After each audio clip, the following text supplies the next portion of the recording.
Reprendre le rythme. Ça va bien, vous? C'est un dimanche exceptionnel, un dimanche ultra occupé, mais un dimanche glorieux qu'on a ce matin, des baptêmes. Vous avez vu? Oh que oui! On a 2 baptêmes par service. On en a pour 3 semaines comme ça. C'est un moment glorieux, un baptême, quand quelqu'un prend un engagement devant l'Église. On va entendre des témoignages. Luigi va nous conduire plus tard dans ce beau moment-là. Entre les services, on a une foire au ministère. Donc, si vous voulez vous engager dans l'Église de l'Espoir, vous pourrez aller aux tables qui vont être juste ici à côté. Et on est en plus dans une nouvelle série qu'on a déjà commencée. Vous avez remarqué au début, après le décompte, il y a eu un clip spécial thématique, retrouver le rythme. On a commencé, en fait, on a un peu triché parce qu'on a commencé déjà avec le repas du Seigneur en juillet, puis en août, on a parlé de la communion fraternelle. Maintenant, en septembre, on parle de retrouver le rythme de la louange. C'est ce dont je vais vous parler tout à l'heure. Et comme ça, à chaque mois, au mois d'octobre, on va parler du rythme de la générosité, de donner. En novembre, celui de prier. En décembre, eh bien, rien de moins que la parole de Dieu. Donc, c'est toute une fin d'année pour qu'ensemble, on retrouve le rythme de l'Église. Après avoir été confinés, là, on lâche nos écrans, puis là, on s'engage, puis on se noie dans la communion fraternelle et dans tout ce que l'Église peut apporter. Pas juste apporter, mais on est l'Église. Et c'est là que je devrais entendre un « Amen ». Justement, cette semaine, on parle de louange.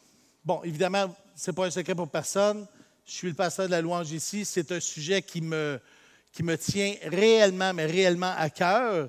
Et la louange, c'est un peu comme, toujours un peu mal interprété ou mal vu.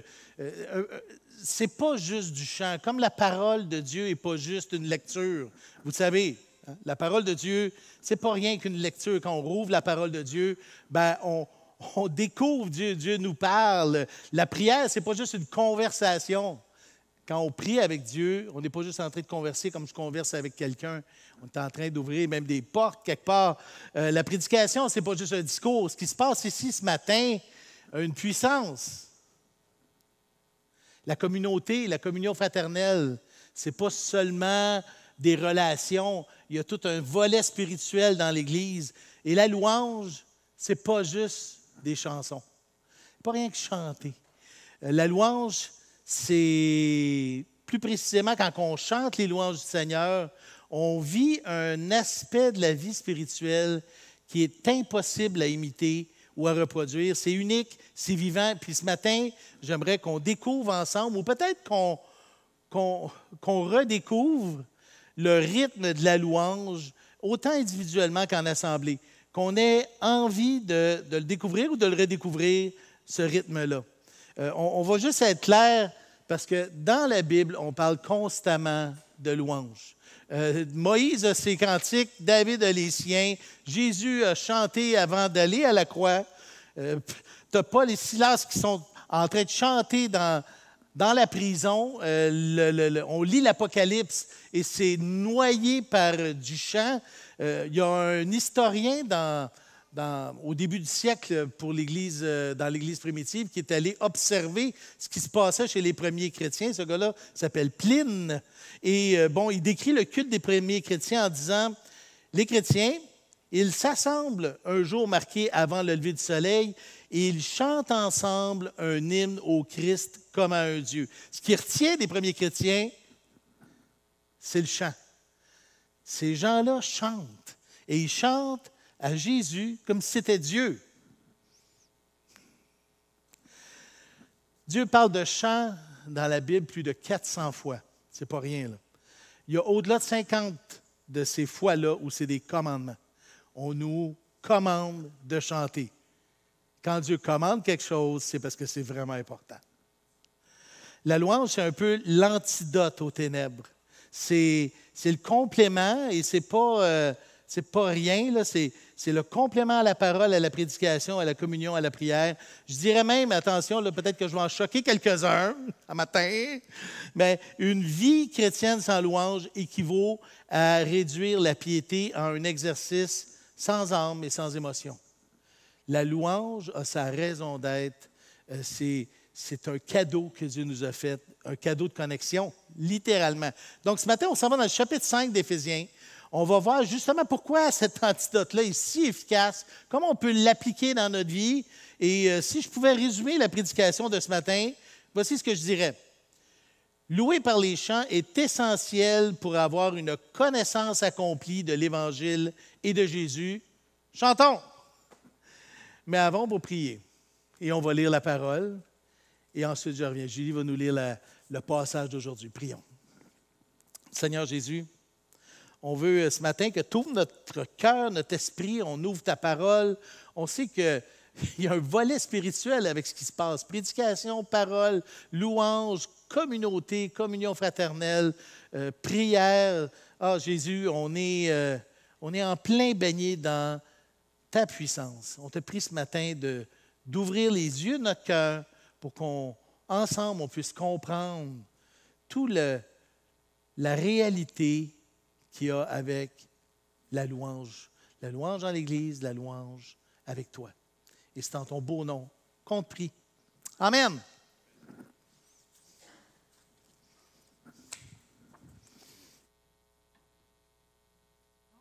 La lecture de ce matin est dans Éphésiens 5, les versets 10 à 21. Examinez ce qui est agréable au Seigneur et ne prenez point part aux œuvres infructueuses des ténèbres, mais plutôt condamnez-les, car il est honteux de dire ce qu'ils font en secret. Mais tout ce qui est réprouvé apparaît en pleine lumière, car tout ce qui est ainsi manifesté est lumière. C'est pour cela qu'il est dit, « Réveille-toi, toi qui dors, relève-toi d'entre les morts, et Christ t'éclairera. » Prenez donc garde afin de vous conduire avec circonspection, non comme des insensés, mais comme des sages. Rachetez le temps, car les jours sont mauvais. C'est pourquoi ne soyez pas inconsidérés, mais comprenez quelle est la volonté du Seigneur. Ne vous enivrez pas de vin, c'est de la débauche. Soyez au contraire remplis de l'esprit. Entretenez-vous par des psaumes, par des hymnes et par des cantiques spirituels, chantant et célébrant de tout votre cœur les louanges du Seigneur. Rendez continuellement grâce à Dieu le Père pour toutes choses, au nom de notre Seigneur Jésus-Christ, vous soumettant les uns aux autres dans la crainte de Christ. Merci, Julie.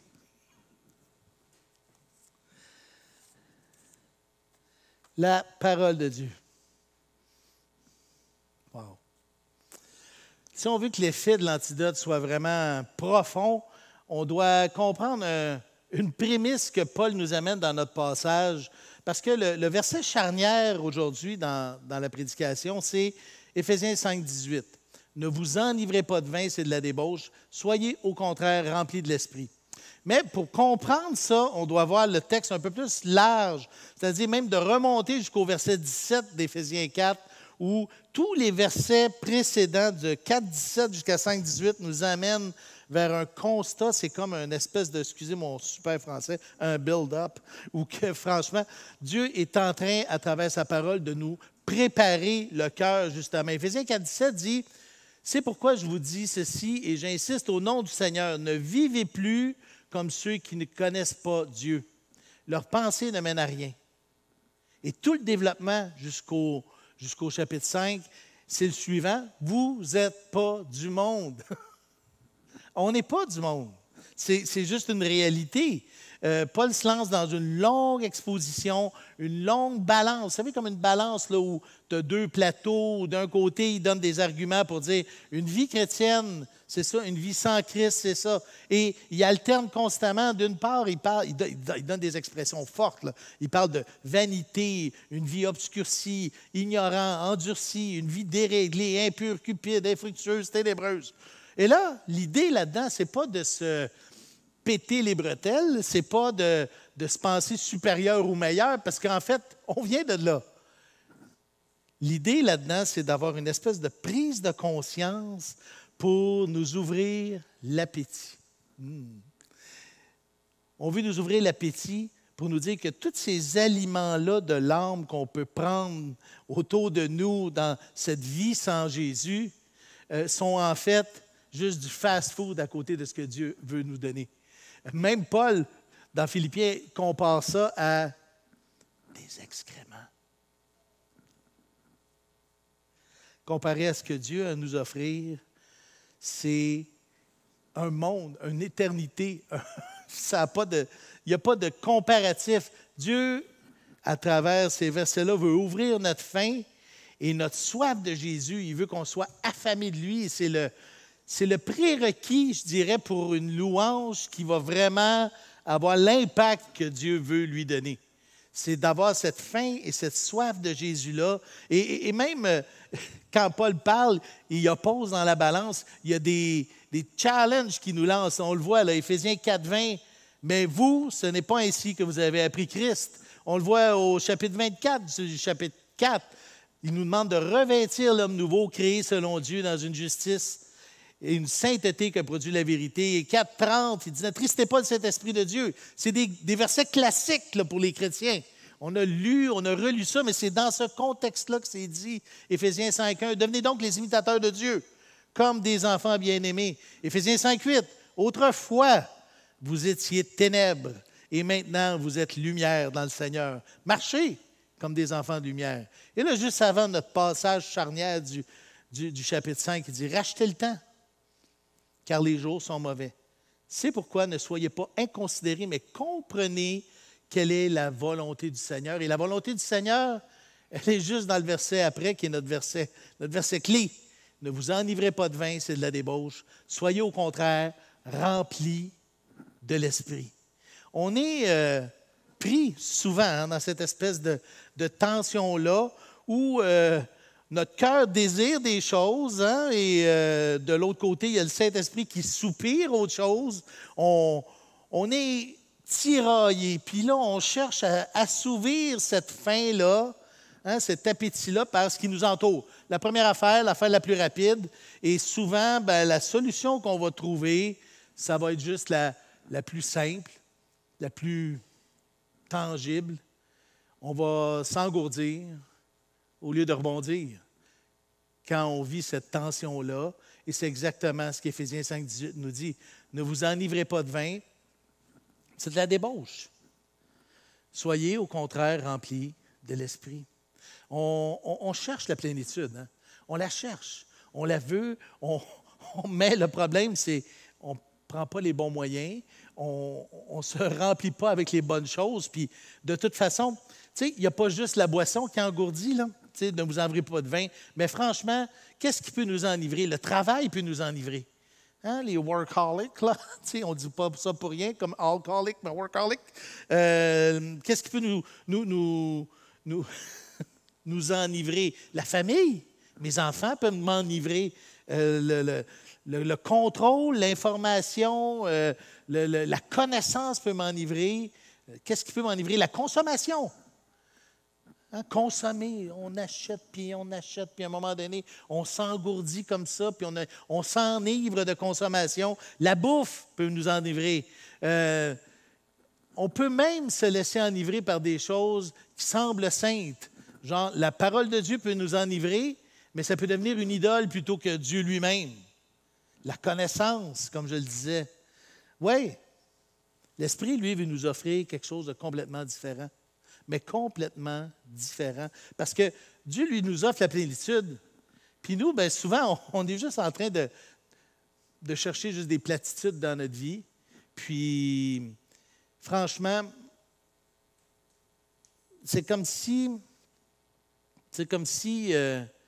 notre nature profonde a ce désir-là, des plaisirs. On veut satisfaire. C'est rapide, c'est intense. On veut s'assouvir d'une certaine façon.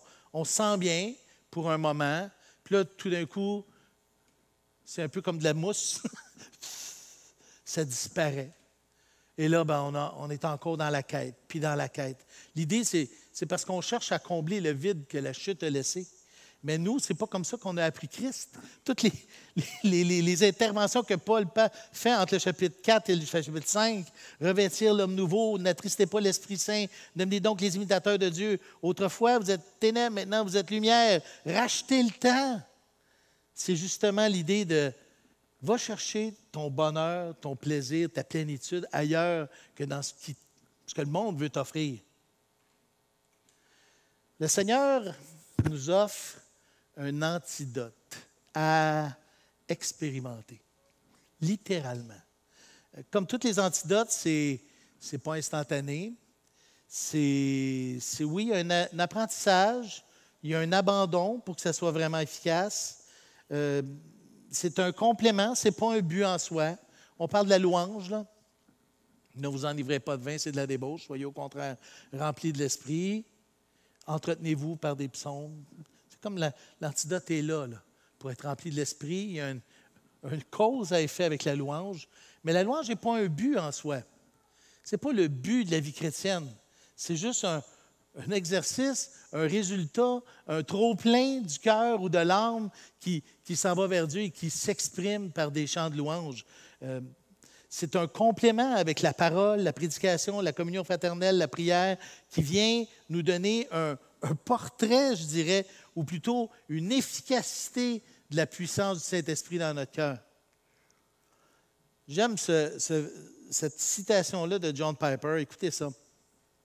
Pour Dieu, la louange est le doux écho de ses perfections dans le cœur des saints. Pour nous, la louange est le summum de la satisfaction résultant d'une vie de communion avec Dieu. C'est le top de la satisfaction, mais ce top de satisfaction-là doit résulter d'une vie de communion avec Dieu. On ne peut pas arracher la louange à la prière, à la parole, à la communion fraternelle. C'est intimement lié. Mais en même temps, on ne peut pas avoir une vie chrétienne sans louange. Il nous manque de quoi? C'est comme si on avait la Joconde en noir et blanc. C'est beau, c'est cute, mais il me semble qu'il manque de quoi, hein?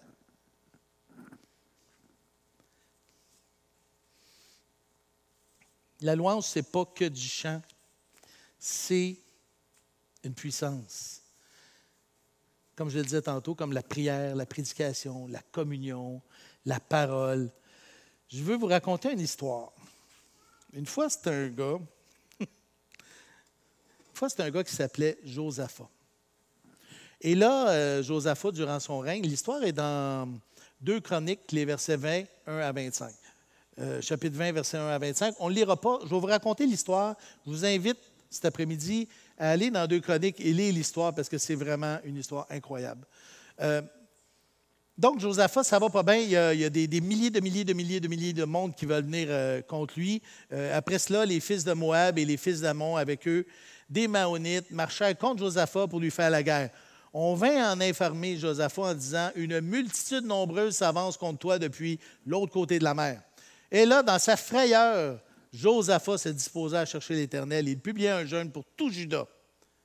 Et là, il est dans la présence de Dieu. Il dit, « Oh, notre Dieu, n'exerces-tu pas tes jugements sur eux, car nous sommes sans force devant cette multitude nombreuse qui s'avance contre nous et nous ne savons qu'à faire. Mais nos yeux sont sur toi. » Et Dieu suscite un prophète en Israël, Jacaziel, qui dit, « Soyez attentifs. Vous n'aurez point à combattre dans cette affaire. Présentez-vous, tenez-vous là, et vous verrez la délivrance que l'Éternel vous accordera. » La réponse de Josaphat, le lendemain, ils se mirent en marche de grand matin pour le désert où devait avoir lieu le combat. À leur départ, Josaphat se présenta et dit, « Écoutez-moi, Juda, habitants de Jérusalem, confiez-vous en l'Éternel, votre Dieu, et vous serez affermis. Confiez-vous en ses prophètes, et vous réussirez. » Puis, d'accord avec le peuple, il nomma des chantres qui, revêtus d'ornements sacrés et marchant devant l'armée, célébraient l'Éternel en disant, « Louez l'Éternel, car sa miséricorde dure à toujours. » Sur le front line de l'armée, on a mis l'équipe de louanges. D'habitude, c'est eux autres, c'est supposé être les plus rough, là, parce qu'ils vont faire une percée pour que le reste de l'armée embraye. Au moment où l'on commençait les chants de louanges, l'Éternel plaça une embuscade contre les fils d'Ammon et de Moab. Et ils furent battus. Au moment où on commençait les chants de louanges. C'est intéressant parce que s'il n'aurait pas chanté, probablement que ce ne serait rien passé, il aurait été écrasé. Il s'est passé quelque chose. On a beau. Ça m'a fait penser à ce moment dans les Actes, acte 4, où là, les persécutions commencent avec l'Église primitive, et puis là, On est en panique. L'Église se rassemble. Il dit, oh Seigneur, donne à tes serviteurs d'annoncer ta parole avec assurance. Et là, ça se met à shaker. Et là, ils ont eu de l'assurance incroyable malgré les persécutions. C'est comme pour la prière, comme pour la parole de Dieu. Quand la parole touche ton cœur, tu l'ouvres, qui est une épée à double tranchant qui sépare la moelle, les larmes. Là. La Bible ne nous explique jamais la mécanique. Elle ne nous dit pas, là, voici comment ça fonctionne dans le monde spirituel. Elle fait juste nous dire, fais-les. C'est pas compliqué. Ce qu'on constate, par exemple, quand on lit des histoires comme celle de Josaphat, comme celle de la prière, comme celle de la parole, c'est que c'est puissant, c'est efficace et c'est spirituel. Mais pour en goûter les fruits, il faut le faire. Sinon, tu ne le sauras pas. C'est un peu comme aller au gym. Tu sais, j'ai beau rêver du gym, ça ne me mettra pas en shape. J'en rêve beaucoup. j'ai beau en parler, j'ai beau prêcher sur le gym, ça ne fera pas de moi quelqu'un en shape. Et j'ai beau même aller au gym, tu sais, comme mettons, tu viens à l'église, ça ne fera pas de toi quelqu'un en shape non plus. Non, il faut que tu t'en fasses. Puis là, il va se passer quelque chose. Et ce n'est pas instantané, là. Hey, je suis allé une fois, là, moi, là, c'est wow, tassez-vous de là. Non, il y a un apprentissage au bonheur. Il y a un apprentissage à la plénitude. Parce qu'on est une vieille nature déchue dans laquelle un Saint-Esprit tout-puissant est venu habiter et qui désire prendre toute la place. La plénitude. La plénitude. Ouais. Ça veut dire de commencer. Le verset 19, Éphésiens 5, « Entretenez-vous par des psaumes, par des hymnes, par des cantiques spirituels, chantant et célébrant de tout votre cœur les louanges du Seigneur. » Et là, c'est le moment du sermon où je dois te demander, comment va ta vie de louange, mon ami?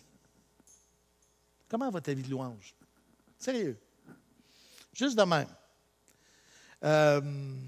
S'entretenir veut dire se parler les uns les autres, chanter des chants qui exaltent Dieu, des psaumes, des hymnes, des cantiques. Autrement dit, les femmes n'ont pas d'importance. Chante à ton Dieu. Ça, c'est important. Chante les chants que tu connais. Chante les chants qu'on a ici ce matin. Nous voulons chanter. L'as-tu chanté? Nous voulons chanter. Ça, c'est un chant rassembleur qui dit quelque chose qui vient du cœur. Hein? Ça commence dans le cœur. Comme pour la prière. Du cœur de l'homme au cœur de Dieu. C'est comment on peut faire ça? La semaine passée, je parlais avec un ami.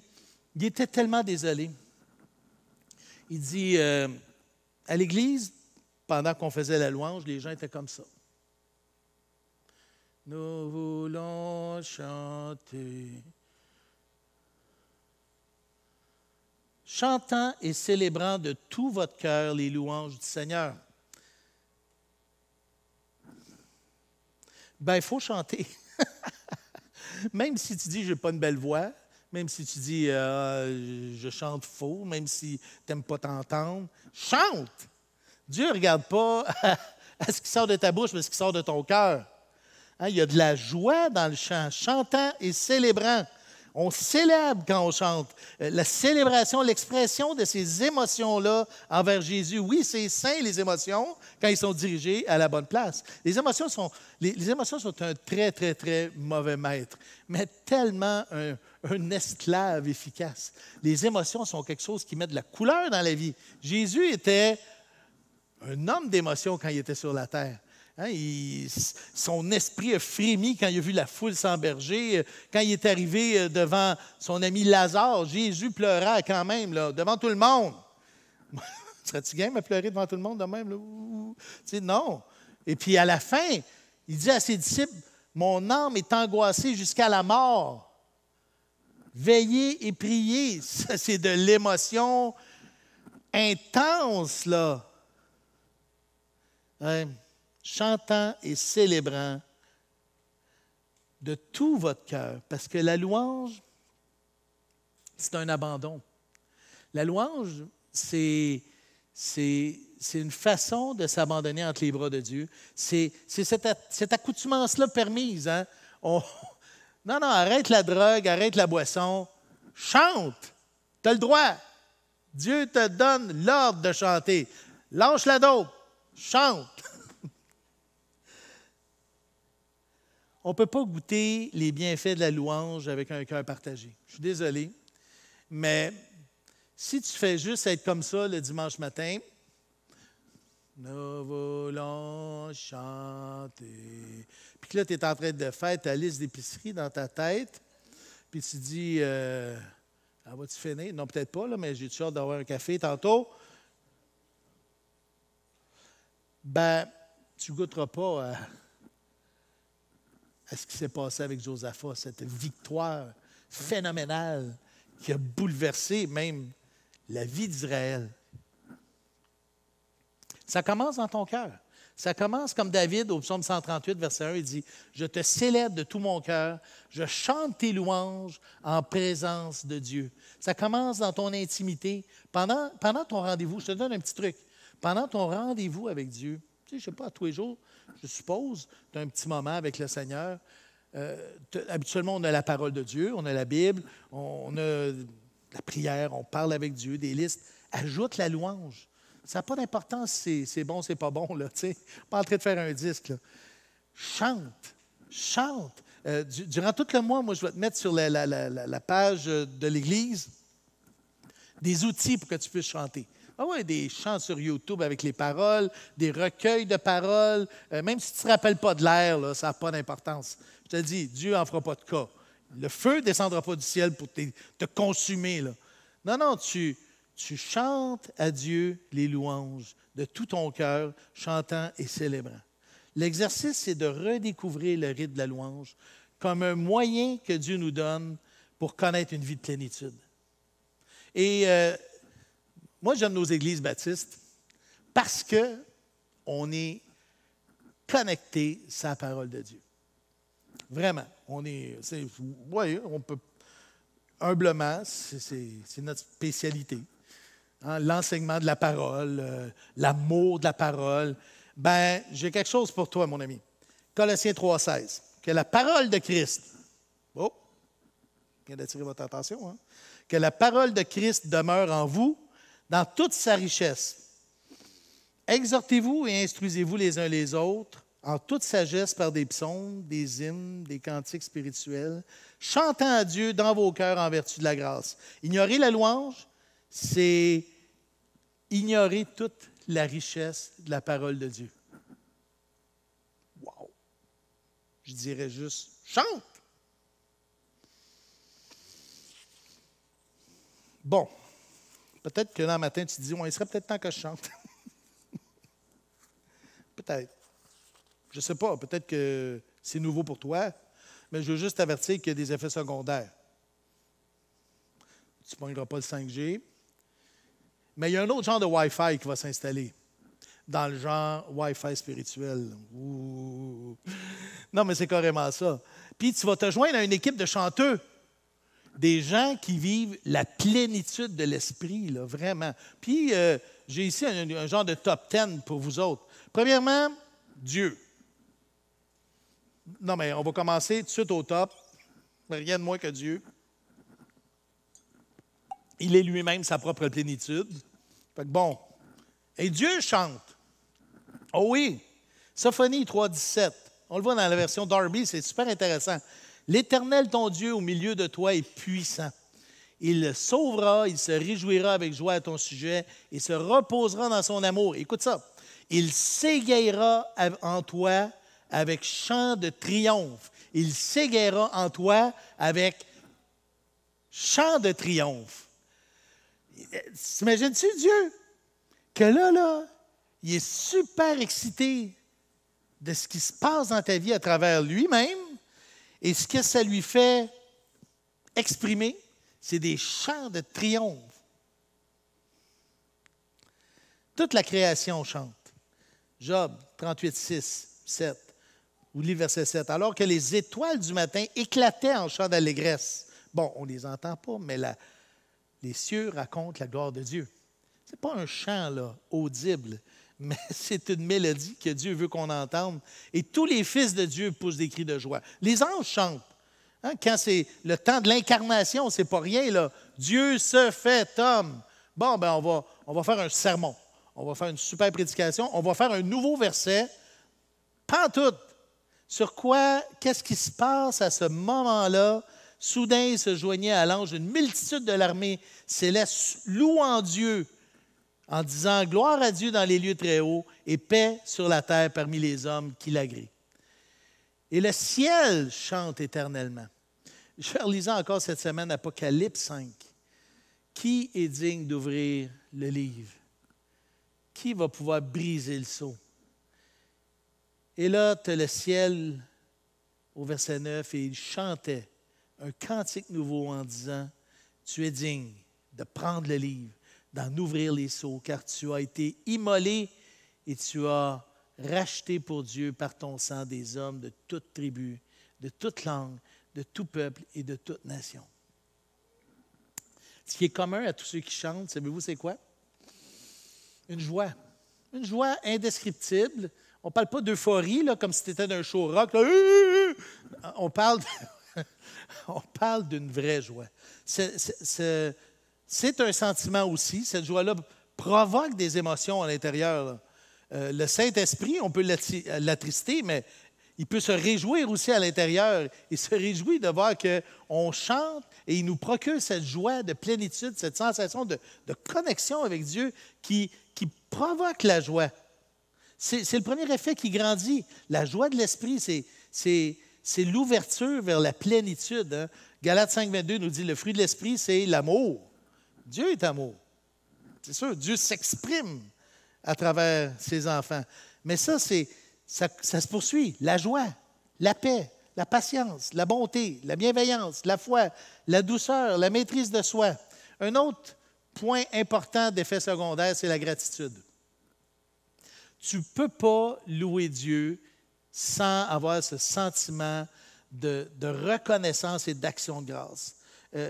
Chanter des louanges provoque la gratitude. On ne peut pas être indifférent quand on chante de tout son cœur.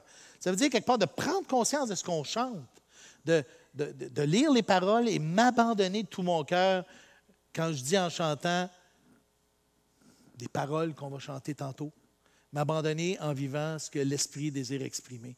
Puis un autre effet secondaire important, quand on est ensemble et qu'on chante, moi, ça me fait toujours des frissons. Quand on est en train de diriger la louange et que là, tu as le peuple de Dieu, là, c'est nous autres, là, l'Église qui chante fort. Là. Oublie les fausses notes. Là. Ça chante. Là. Il y a une unité dans ce temps-là. Là. Tu sais, l'Église assemblée autour de des paroles communes, des sentiments communs, des émotions communes, des intentions communes. Wow! Il y a de quoi qui se passe là. Il y a de quoi qui se passe là. Vous soumettant les uns aux autres dans la crainte de Christ, ça devient beaucoup plus facile. C'est notre communauté. Dans la communauté, il y a aussi le mot commun. Que la parole de Christ demeure en vous dans toute sa richesse. Ah oui. Si tu veux aller plus loin, parce que le temps passe tellement vite, il me reste 1 minute 52. C'est le livre de Keith et Kristen Getty qui s'appelle « Chantons ». Tu peux te le procurer à Publication chrétienne. Il l'a en e-book aussi. Un excellent livre qui va développer ce sujet-là et je l'espère va soit te ramener dans le rythme de la louange, soit qu'il va te le faire juste découvrir et dire « Oh, je ne savais pas ça ». Ou « Ah, oui, c'est vrai qu'il faudrait aller là ». J'ai un mais pour terminer. Pendant que j'invite les amis à venir me rejoindre, l'équipe de louange. Jésus m'a rencontré il y a 35 ans, puis vous savez, ici, ça a été ma première église, l'église de l'Espoir, dans le temps que c'était sur Lafayette. Et moi, ce qui m'a attiré à l'église de l'Espoir, c'était cet amour pour la parole de Dieu. La prédication et la parole étaient au centre, et elle est toujours au centre de l'église de l'Espoir. C'était un coup de cœur, c'est devenu ma famille, et je suis tellement content d'être revenu ici. À l'époque, quand j'ai rencontré Jésus, j'étais musicien. J'étais dévoué à la musique. C'était mon idole même. Et je produisais des spectacles. J'appelais même ma guitare ma femme. Bon, j'étais célibataire. Bon, j'y avais donné un nom, Gertrude. Mais très genré. Mais le point que je voulais dire, c'est qu'à cette époque-là, la louange était extrêmement accessoire. C'était un moyen d'édification, un élément d'instruction, et ce n'était pas tant une connexion avec Jésus ou les uns avec les autres. On chantait beaucoup avec la tête et pas tant avec le cœur. Et moi, j'étais là-dedans, comme c'était déjà mon idole, j'étais un peu effrayé par la louange. Fait que je peux vous dire qu'au début de ma vie chrétienne, je ne louais pas Dieu. Je chantais des chants chrétiens. Ce n'était pas la même affaire pantoute. Cette idée-là de chanter de tout mon cœur, chanter, célébrer, m'abandonner, n'était juste pas là. J'ai découvert progressivement. J'ai laissé tomber, Dieu a émondé. Et là, je reviens ici. Je vous avoue que ça a changé. Hein? Vous avez remarqué des nouveaux instruments. Ceux qui étaient là il y a 35 ans, il y a du nouveau stock. Un drum, des claviers. On ne dirige plus de la même façon non plus. Hein? Je ne sais pas si vous vous rappelez à cette époque-là. Là, c'est un rempart que notre Dieu. Ça vous dit quelque chose? Il y avait le dirigeant dirigeait la chorale de l'Église. Ça a beaucoup changé. Là. On ne s'habille plus pareil non plus. Il y a beaucoup de choses qui ont changé finalement. Mais en général, je peux vous dire que c'est toujours un défi. C'est un défi. Et je parle avec des amis d'Europe, là. Des amis d'Europe qui sont d'Évangile 21. Et j'étais surpris de voir qu'on avait le même discours. On était sur la même page que dans nos églises réformées. On a cette espèce de retenue dans la louange. Je ne sais pas si c'est une crainte des émotions, des débordements. Je ne sais pas trop quoi, mais puis en même temps, on ne veut pas commencer à provoquer. Vous savez, moi, quand je coach les dirigeants de louange, je leur dis, on n'est pas là pour animer, hein? On n'est pas là pour provoquer des émotions. On est là pour accompagner. Ensemble, on loue le Seigneur. C'est beaucoup plus sain comme ça. Fait qu'on évolue, mais moi, comme pasteur de la louange, c'est là l'ironie. Je suis parti du gars qui faisait des shows et maintenant, je suis votre pasteur de la louange. Je veux vous emmener dans les verts pâturages, les pâturages de la louange, qu'on puisse réapprendre ce rythme de la louange-là, de s'abandonner. Ayez pas peur de chanter. Là, habituellement, à la fin d'un enseignement, en tout cas moi, je finis toujours par un exercice pratique pour que tu amènes ça à la maison. L'exercice pratique à matin, ça ne sera pas très compliqué. C'est l'équipe de louange qui va vous le donner. Joël est là. Et là, moi, je m'en vais l'autre bord, je m'en vais là.